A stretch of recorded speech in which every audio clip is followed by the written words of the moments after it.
Commander Jake Morrison had seen enough ink in his 15 years as a Navy SEAL to fill a tattoo parlor. Every sailor, Marine, and soldier he'd served alongside seemed to have their own collection of eagles, anchors, unit patches, and memorial pieces etched into their skin. But when his eyes landed on the intricate design wrapping around the woman's left forearm, his world stopped spinning. The coffee shop buzzed with its usual morning chaos.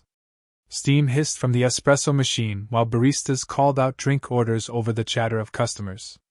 Jake had ducked in for a quick caffeine fix before his meeting at the Pentagon, still dressed in his crisp navy dress blues that marked him as someone important in military circles.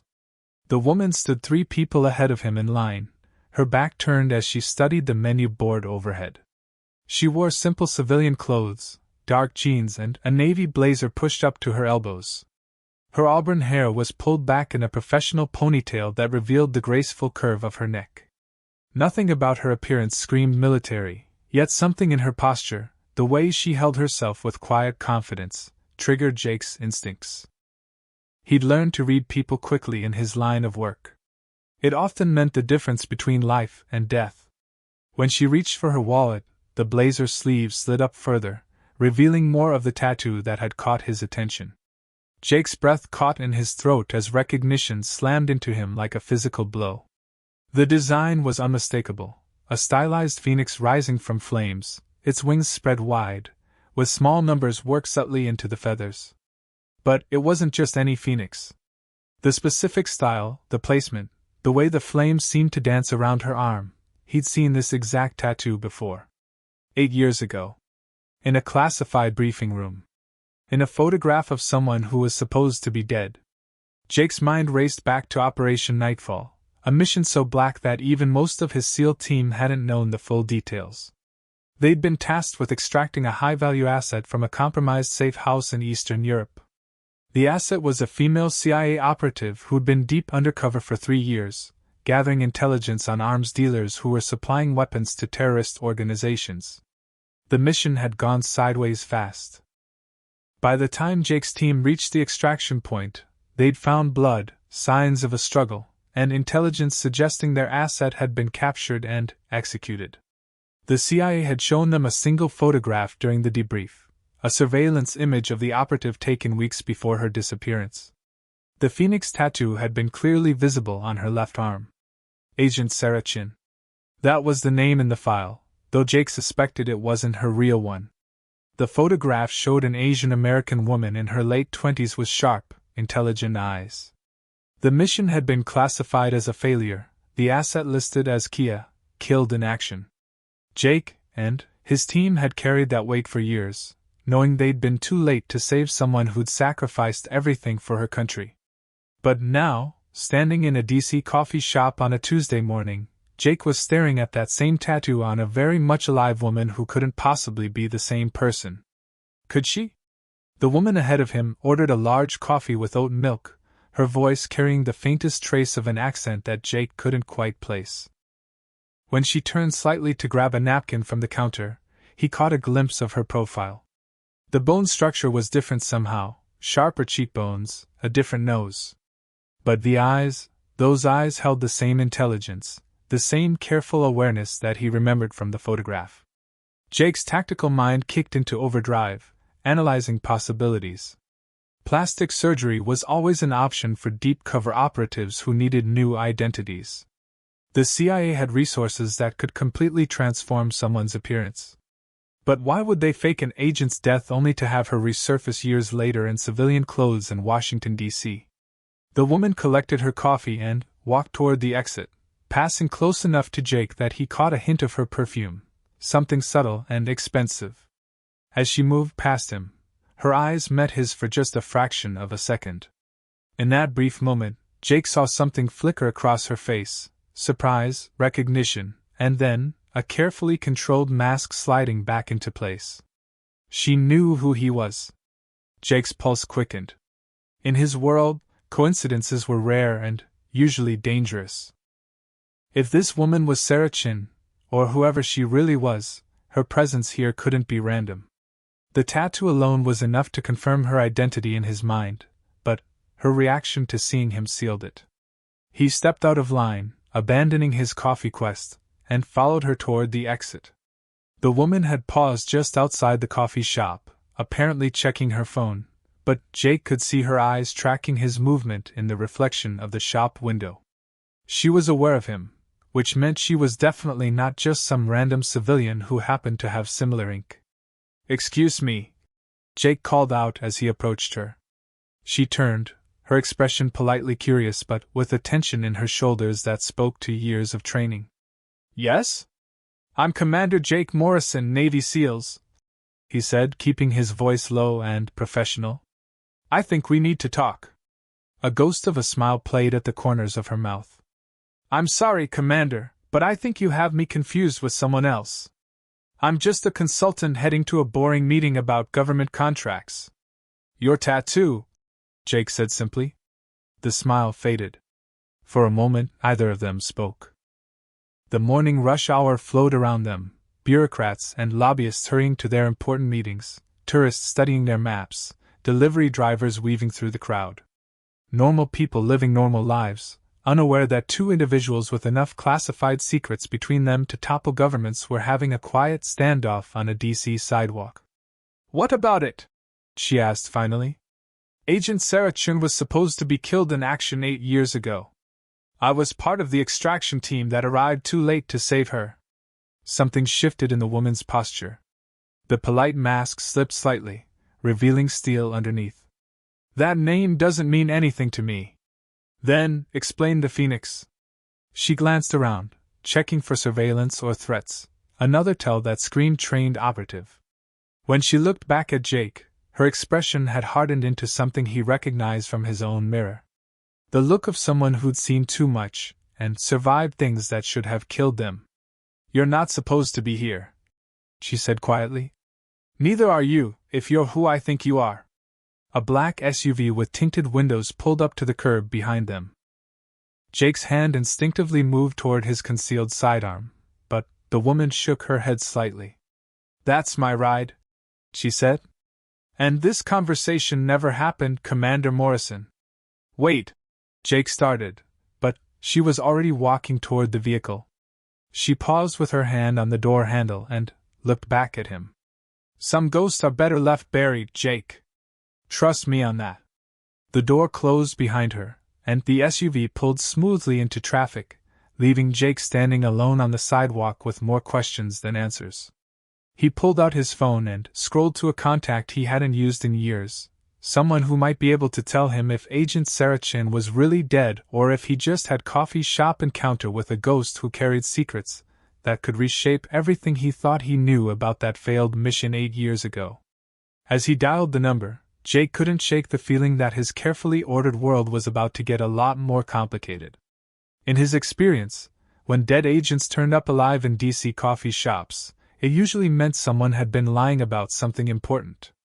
The question was who and why. The phone rang 3 times before a familiar gravelly voice answered. "Morrison? It's been a while. What do you need?" "I need to ask you about Operation Nightfall," Jake said. "Specifically about Agent Sarachin." A long pause. "That's a name I haven't heard in years, Jake. Why are you asking?" Jake watched the traffic where the SUV had disappeared, wondering if he was about to step into something that would change his life forever. "Because I think I just saw her buying coffee." The voice on the other end of Jake's phone belonged to Colonel Marcus Webb, a man whose official title was Deputy Director of Special Operations Coordination, but whose real job was handling the kind of problems that officially didn't exist. Webb had been Jake's handler during Operation Nightfall, and if anyone knew the truth about what had really happened to Sarachin, it would be him. "You saw her buying coffee," Webb repeated, his tone carefully neutral. "Jake, you know how these things work. Sometimes operators develop fixations on failed missions. The mind can play tricks, especially when we're dealing with classified material we can't properly process or discuss." Jake found himself walking aimlessly down the street, his Pentagon meeting forgotten. "Marcus, I know what I saw." The tattoo was exact. Same Phoenix, same placement, same style. "And she recognized me." "The woman knew who I was." "Describe her." Jake closed his eyes, pulling up the memory. 5'6", athletic build, auburn hair, green eyes. Different facial structure from the photos we saw, but that could be explained. She was dressed like a government contractor, professional but not military. When I approached her, she had all the tells: situational awareness, checking reflections, reading exit routes. Could be a lot of people, Jake. DC is full of former military and intelligence personnel. The tattoo could be coincidence. The hell it could. Jake stopped walking and leaned against a lamppost. Marcus, how well do you know what really happened during nightfall? Another pause, longer this time. I know what I was told to know. Asset was compromised, extraction failed, Kia confirmed through local intelligence sources. But you never saw a body. Jake, where are you going with this? I'm going toward the possibility that someone lied to us. That Sarah Chin didn't die in that safe house 8 years ago. That maybe she was extracted by someone else, given a new identity, and has been living in deep cover ever since. Webb's sigh carried years of weariness. Son, even if that were true, and I'm not saying it is, what makes you think it's any of your business? Some operations have layers that even people like us aren't cleared to know about. Jake started walking again, his mind racing through possibilities. What if she's in danger? What if someone else recognized her, someone who isn't supposed to know she's alive? Then, that's a problem for people way above your pay grade. Or what if she's not the only one? What if there are other supposedly dead agents walking around DC with new faces and old secrets? Jake, listen to me very carefully. Webb's voice took on a harder edge. Some doors, once you open them, you can't close again. Some questions lead to answers that will make you wish you'd never asked. If you really did see who you think you saw, then walking away is the smartest thing you can do. But Jake had never been particularly smart when it came to walking away from puzzles that involved national security. After hanging up with Webb, he found himself heading not to the Pentagon, but to a small bookstore in Georgetown that served as a front for one of the CIA's more discreet information brokers. The bookstore looked exactly like what it was supposed to be: dusty shelves filled with academic texts, a few customers browsing quietly, an elderly man behind the counter reading a newspaper through thick glasses. Jake wandered toward the back, past the sections on Eastern European history and Cold War politics, until he found the man he was looking for sitting at a small table with a chess board. David Kim was officially retired from the CIA, but retirement in the intelligence community often meant something different than it did for normal people. He supplemented his pension by providing research services to government contractors who needed information that wasn't quite classified enough to require official channels, but wasn't exactly public either. Commander Morrison, Kim said without looking up from his chess problem. I heard through the grapevine that you might be stopping by. Jake took the seat across from him. Word travels fast. When Navy SEALs start asking questions about supposedly dead CIA assets, people notice.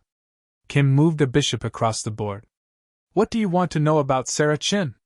The directness surprised Jake. You know why I'm here. I know that Agent Chen's file has been accessed 3 times in the past 2 hours by people who shouldn't have access to it. I know that there's been a sudden flurry of encrypted communications between Langley and the Pentagon. And I know that someone very important is very nervous about a conversation that happened outside a coffee shop this morning. Kim finally looked up, his dark eyes sharp with intelligence. The question is, do you really want to know what you've stumbled into? Jake leaned forward. She's alive, isn't she? Define alive. Kim returned his attention to the chessboard. Biologically? Yes. Legally? Agent Sarah Chin died 8 years ago in an Eastern European safe house. The woman you saw this morning is Dr. Elena Vasquez, a defense contractor specializing in cybersecurity consultation for government agencies. Plastic surgery? Extensive. New fingerprints, new dental records, new everything. The CIA has gotten very good at creating people who never existed and erasing people who did. Why?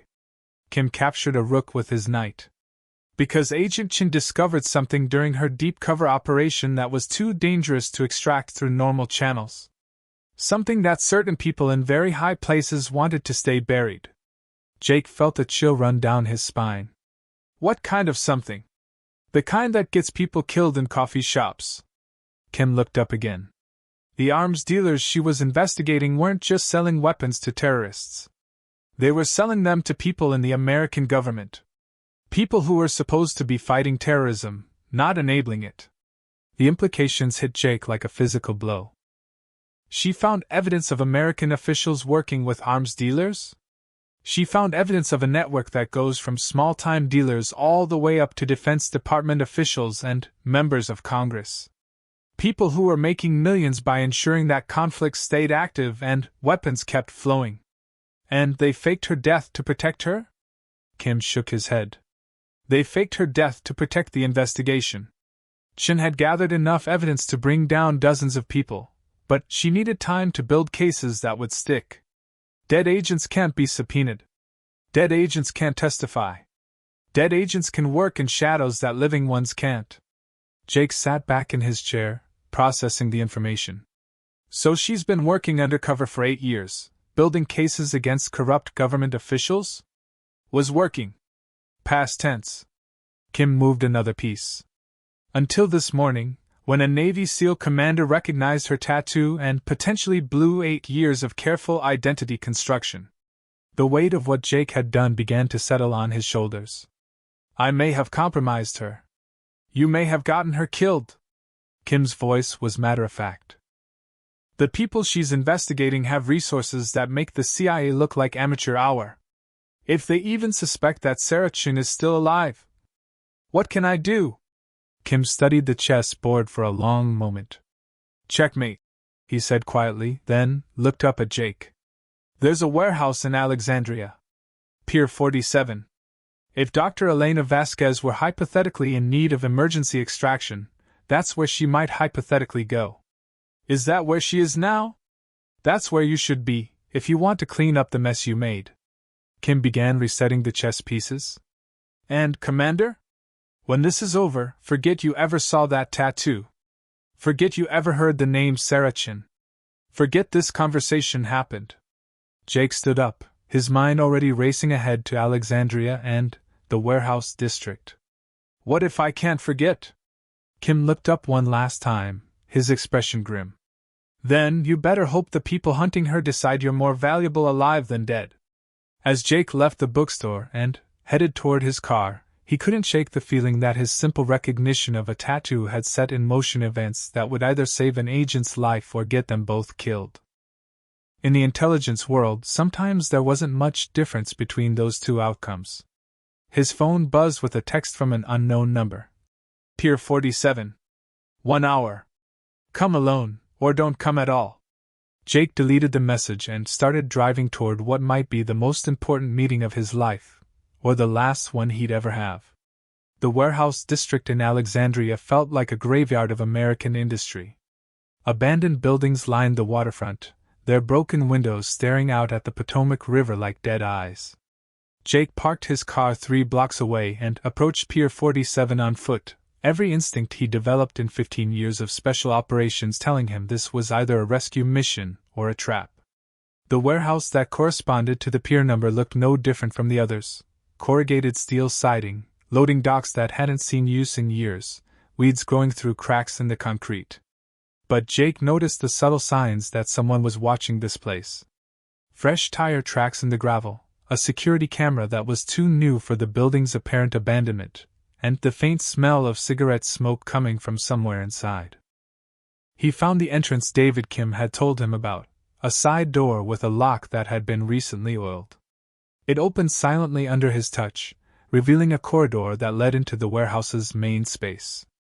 Jake moved carefully, his hand resting on his concealed weapon, listening for any sound that might indicate he was walking into an ambush. The main warehouse floor was dimly lit by windows high up near the ceiling. Shipping containers were stacked in organized rows, creating a maze of potential hiding spots and firing positions. Jake was halfway across the floor when he heard a familiar voice call out from the shadows. Stop right there, Commander. Jake froze as the woman he'd met at the coffee shop stepped out from behind one of the containers. She still wore the same clothes, but now she moved with the fluid confidence of someone in her element. The polite civilian mask was completely gone, replaced by the focused intensity of a seasoned operative. "Dr. Elena Vasquez, I presume?" Jake said, keeping his hands visible and non-threatening. "That's one of my names." She emerged fully into the light, and Jake could see she was armed. "Sarah Chin is another. I've used so many over the years that sometimes I forget which one is supposed to be real. What should I call you? Right now? You should call me Angry." She stepped closer, her weapon trained on Jake's center mass. "Do you have any idea what you've done? 8 years of work, 8 years of building the perfect cover identity, and you blow it all because you recognize the tattoo." Jake held his ground. "I'm here because I want to help. David Kim told me about the investigation, about the corruption you've been tracking. David Kim needs to learn when to keep his mouth shut." Her eyes were hard, calculating. "But since you're here, and since my cover is blown anyway, I suppose we might as well have a conversation. The arms dealing network. How high does it go?" Sarah, Jake decided to think of her by her original name, lowered her weapon slightly. "Higher than you can imagine. Lower than you'd hope. We're talking about a systematic network of corruption that spans 3 presidential administrations and includes members of both parties." She gestured toward one of the shipping containers, which Jake now realized had been modified into a mobile command center. Computer equipment lined one wall, and the other was covered with photographs, documents, and strings connecting various faces and names like something from a conspiracy theorist's fever dream. "This is what 8 years of deep cover investigation looks like," Sarah said, following his gaze. "Senators who vote for defense spending increases while taking kickbacks from arms dealers. Pentagon officials who ensure that weapons shipments go to the highest bidders instead of legitimate allies. CIA personnel who look the other way when those weapons end up in terrorist hands." Jake studied the wall of evidence, recognizing some of the faces from newspaper headlines and congressional hearings. "How many people are involved? Direct participants? Maybe 50 or 60. People who know something's happening but choose not to look too closely? Hundreds. The network is designed like a cancer, it spreads by corrupting healthy tissue around it. And your mission was to gather evidence against all of them?" Sarah sat down at one of the computer terminals and began typing. "My mission evolved. It started as a simple investigation into arms dealers in Eastern Europe. But the more I dug, the more connections I found leading back to Washington. My handlers decided that faking my death was the only way to give me the freedom to investigate without political interference."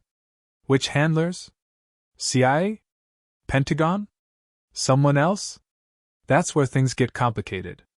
Sarah's fingers paused over the keyboard. "The operation was authorized by a joint task force that officially doesn't exist. Members from CIA, FBI, Pentagon, even some Treasury people who specialize in tracking illegal financial transactions. The idea was to create an investigation that couldn't be shut down by political pressure because officially, it wasn't happening." Jake felt a chill as the implication sank in. A shadow investigation into shadow corruption. Exactly. And it's been incredibly effective. We've documented money trails, recorded conversations, gathered evidence of weapons transfers that violate international law. We're ready to move forward with prosecutions that would reshape the entire defense establishment. So why haven't you? Sarah's expression darkened. Because 3 weeks ago, someone started killing people connected to the investigation. Dr. Michael Reeves, a Treasury analyst who was tracking the money. Car accident on I-95. Rebecca Martinez, an FBI agent who had infiltrated one of the arms-dealing organizations. Home invasion in Arlington, nothing stolen. Professor James Lockwood, who was providing academic cover for some of our research. Heart attack at age 42 with no history of cardiac problems. Jake's blood ran cold. Someone knows about the investigation. Someone knows enough to identify our people and eliminate them systematically. Which means we have a leak somewhere in the task force, or someone has developed the capability to penetrate our communications. And then, I walked up to you in a coffee shop and made your situation worse. Sarah nodded grimly. My cover identity as Dr. Elena Vasquez was solid. I'd been using it for 3 years without any problems. But if whoever is hunting us was already suspicious, your approach this morning might have confirmed their suspicions. What's your next move? Officially? I'm supposed to extract immediately. Disappear into witness protection and let other people take over the investigation. Sarah turned to face Jake directly. Unofficially? I'm not running away when we're this close to exposing the entire network. How close? We have a meeting scheduled for tomorrow night. 5 of the major players in the corruption network, including 2 sitting congressmen and a Pentagon official who's been facilitating weapons sales to prohibited countries. They think they're meeting to discuss damage control after the recent deaths. They don't know we've been monitoring their communications. Jake began to understand where this was heading. You want to record that meeting. I want to end this. 8 years of investigation, dozens of people risking their lives, millions of dollars in weapons flowing to people who want to kill Americans. It all comes down to tomorrow night. And if the people hunting you show up instead of the corruption network? Sarah's smile was sharp and dangerous. Then I guess we'll find out how good a Navy SEAL commander is at improvised urban warfare. Jake looked around the warehouse, noting the strategic positions, the potential fields of fire, the escape routes. This place is defensible, but it's not a fortress. If they come with serious firepower, we'll be pinned down. Which is why I need your help. Sarah stood up and walked to a weapons locker that Jake hadn't noticed before. I can't do this alone anymore. Too many people are dead, too many leaks in the system. I need someone I can trust, someone with tactical expertise. Why trust me? You don't know me. I know your record. I know you've never lost a team member on a mission. I know you've been decorated for actions in 17 different operations, most of which are still classified. And I know that when you recognized my tattoo this morning, your first instinct was to help, not to call it in to your superiors. Sarah opened the weapons locker, revealing enough firepower to outfit a small military unit. Tomorrow night, we're going to crash a meeting of some of the most dangerous and well-connected criminals in Washington. We're going to record evidence that will bring down dozens of corrupt officials. And we're probably going to have to fight our way out afterward. She turned to look at Jake, her green eyes intense and determined. Are you in? Jake thought about Webb's warning, about doors that couldn't be closed once they were opened.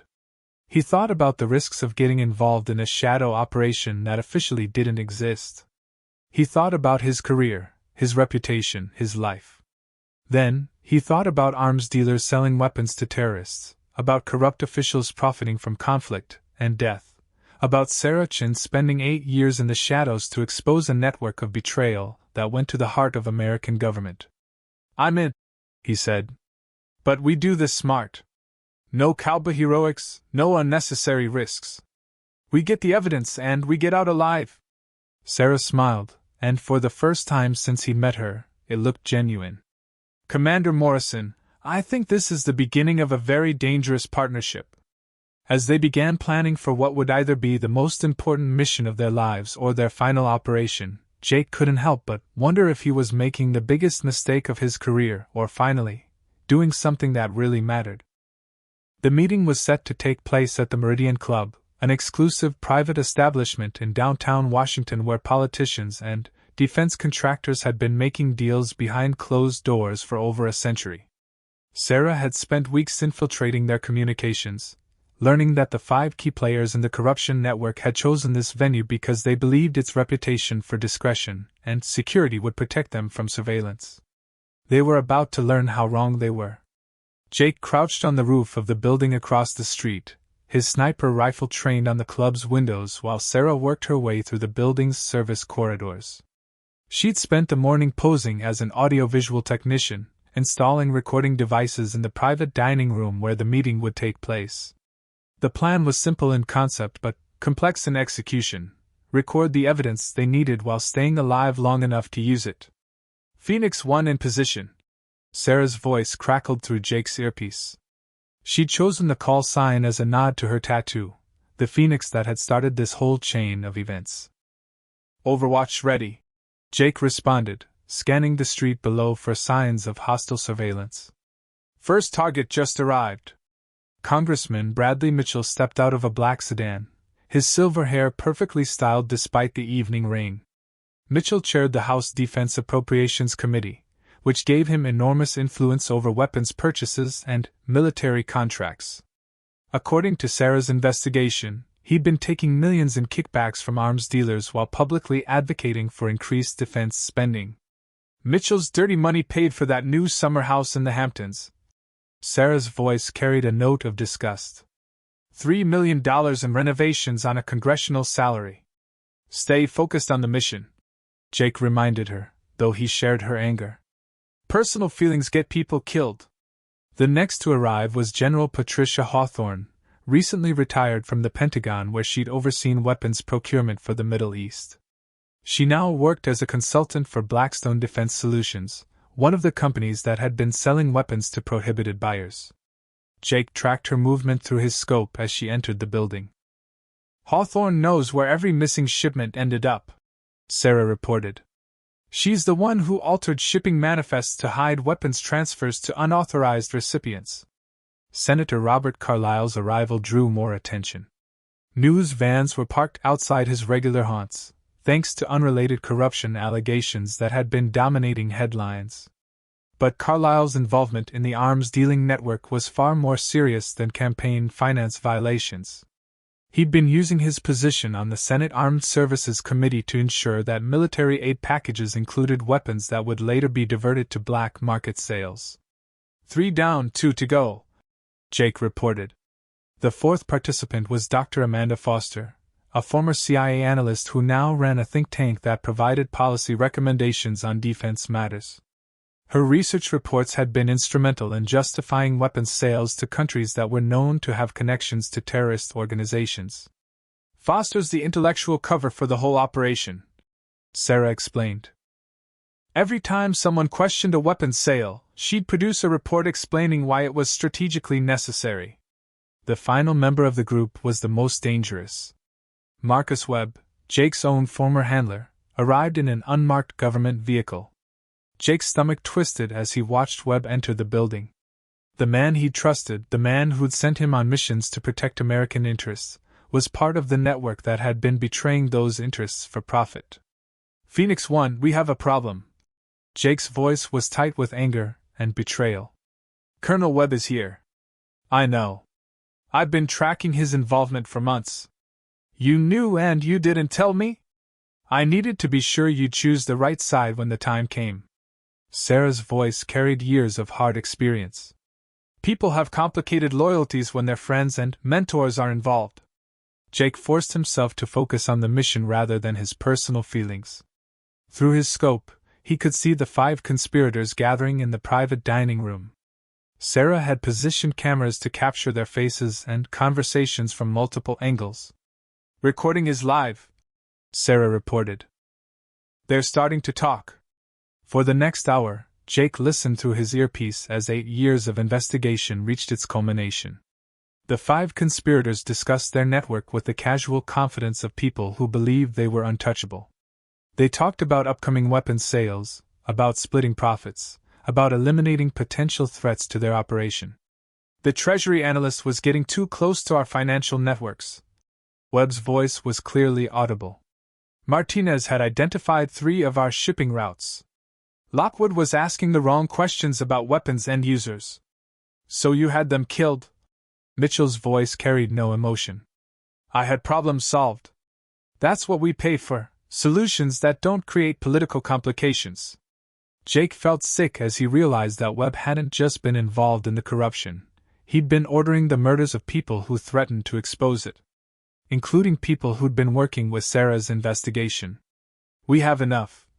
Sarah's voice was tight with controlled anger. "More than enough to put all of them away for life."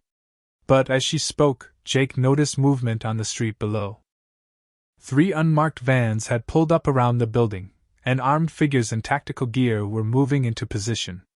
"Phoenix 1, we've got company. Multiple hostiles moving to surround the building." "How many?" Jake counted quickly. At least 15, possibly more. Full tactical gear, moving like professionals. Webb's cleanup crew. He must have suspected something was wrong. The next few minutes dissolved into controlled chaos. Jake heard the first gunshots from inside the building as Sarah tried to extract while hostile forces moved to eliminate everyone in the dining room, both the conspirators and any potential witnesses. They're killing everyone.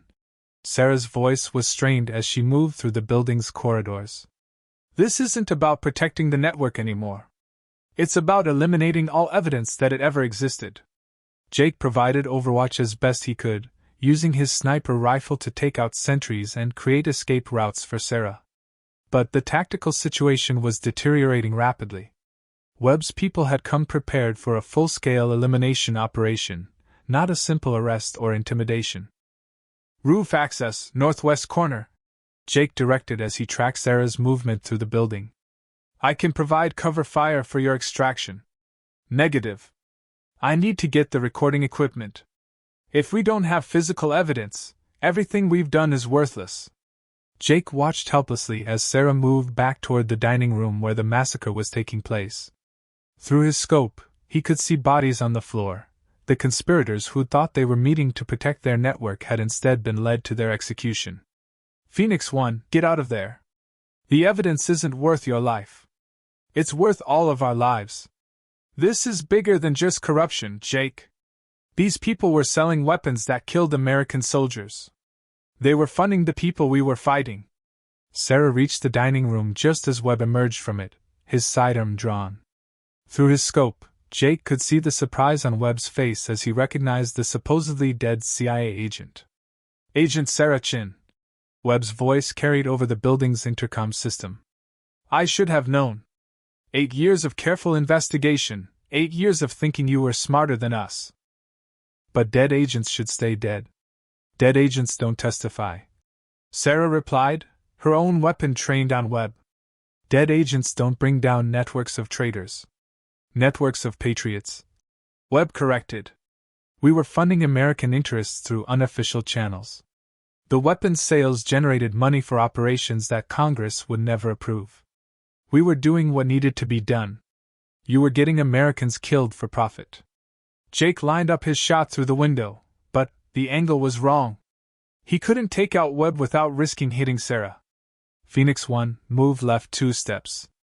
Sarah shifted position, giving Jake the clear shot he needed. But before he could take it, Webb was speaking again. You want to know the truth, Agent Chen? Your entire investigation was authorized from the beginning. We knew you were gathering evidence on us.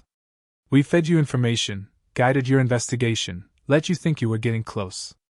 And when we decided we'd learned everything we needed to know about CIA oversight capabilities, we eliminated everyone involved. You're lying. I'm the one who authorized your fake death. I'm the one who provided you with your new identity.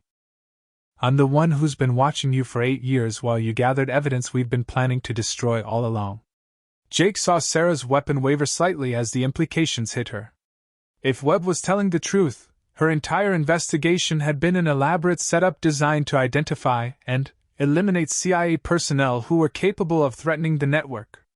The only question now, Webb continued, is whether we eliminate you quietly or make an example that will discourage future investigations. Jake didn't wait to hear the answer. His shot took Webb through the center of mass, dropping him instantly.